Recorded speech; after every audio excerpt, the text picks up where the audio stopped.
Hello everybody, welcome to educational classes. Today we will discuss NCERT chapter 1st, which is crop production and management. Till now we have completed the step 1st, 2nd, 3rd, 4th and 5th, which were preparation of soil, sowing and selection of seeds, adding manures and fertilizers, irrigation and protection from weeds. In today's class we will discuss about harvesting and storage. So till now we have done protection of weeds. अब हम लोग तो protect अपने फसलों को weed से protect कर चुके हैं, लेकिन अब बारी है फसलों को काटने की, उन्हें हार्वेस्ट करने की। जैसे कि हमारा फसल मैच्योर हो चुके हैं, पक चुके हैं, तो अब हम लोग उन्हें काटेंगे कैसे? Now the question comes, what is harvesting? So the cutting of crops after it is mature is called harvesting. फसलों को काटना जब तक कि वो मैच्योर नहीं हो जाता, उसके मैच्योर होने के बाद ही उसे काटा जा सकता है। मैच्योर होने के पहले हम उसे नहीं काट सकते हैं।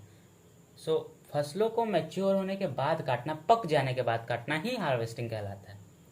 Now the second point is, in harvesting crops are pulled out और cut close to the ground. So harvesting में क्या होता है, अक्सर जो फसल होते हैं उन्हें उखाड़ लिया जाता है या फिर उन्हें ग्राउंड से सटाकर नीचे से काटा जाता है।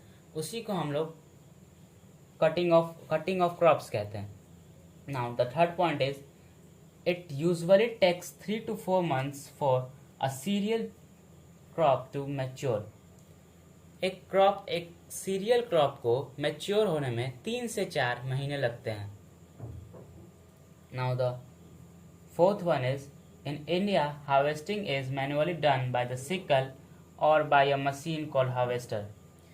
भारत में, हमारे कंट्री में हार्वेस्टिंग आमतौर पर सिकल या फिर हार्वेस्टर मशीन से होती है। अक्सर आप लोगों ने गांव में देखा होगा हार्वेस्टर मशीन को। सो उसकी मदद से या फिर सिकल की मदद से हम लोग हार्वेस्टिंग कर सकते हैं। Now the fifth point is, in the harvested crop, the grain seeds need to be separated from chaff. This is called the threshing. So जब ये हार्वेस्ट हो चुके हैं, अब हम लोग इन्हें, इस पौधों को काट चुके हैं, इस फसलों को काट चुके हैं, तो इनके चाफ को, मीन्स इनमें से जो भूसे निकलते हैं उनको अलग करना जरूरी होता है। सो उस प्रोसेस को हम लोग थ्रेसिंग कहते हैं।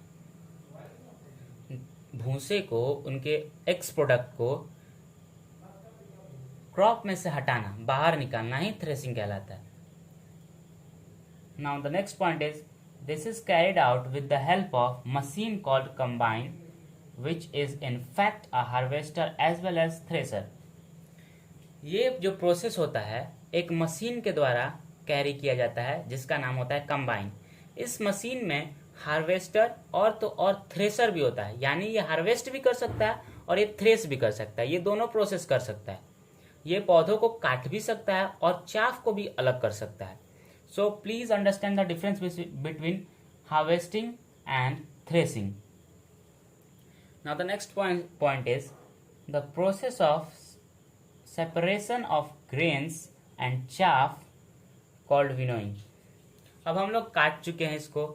अब उन दाने में से जो हमें फसलों से दाने मिले हैं, गेहूं की या फिर चावल के किसी भी क्रॉप के दाने, उनमें से भूसे को अलग करना, उनमें से उनके छिलकों को अलग करना विनोइंग कहलाता है। So now we have completed harvesting. Now we will see the storage. अब हम लोग इसे काट चुके हैं, फसलों को काट चुके हैं। We have cut the crops. Now we have to do store it. We have to store it for our future time. So the first point is, storage is one of the most important tasks in the agriculture practices. जो storage होता है, किसी crop को store करना, agriculture practices का एक महत्वपूर्ण काम होता है। इसे स्टोर करना होता है।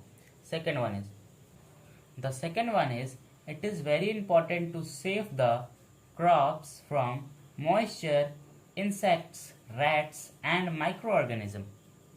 यह भी जरूरी है कि हम फसलों को मॉइस्चर या फिर मॉइस्चर मीन्स नमी, इंसेक्ट्स, कीड़ों, रैट, चूहों से और तो और माइक्रो ऑर्गेनिज्म जैसे फंगी, बैक्टीरिया से बचाना होता है इसे हमें।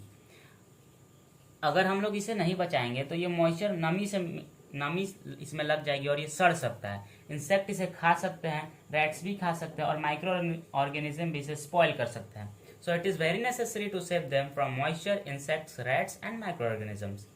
Now the third point is farmers store grains in jute bags or metallic bins. Generally you see the farmers, what farmer do, they store the grains in jute bags or metallic bins. Jute bags means जो बोरा होता है jute का, उसे हम लोग jute bags कहते हैं, और मेटेलिक बिन्स मीन्स टीन वगैरह के जो बक्से होते हैं उन्हें हम लोग मेटेलिक बिन्स कहते हैं। So now we have completed the whole chapter. If you have any doubt you feel free to ask in comment section, and if you want to add anything in this chapter, please send on comment box. Till then, stay connected. Thank you very much.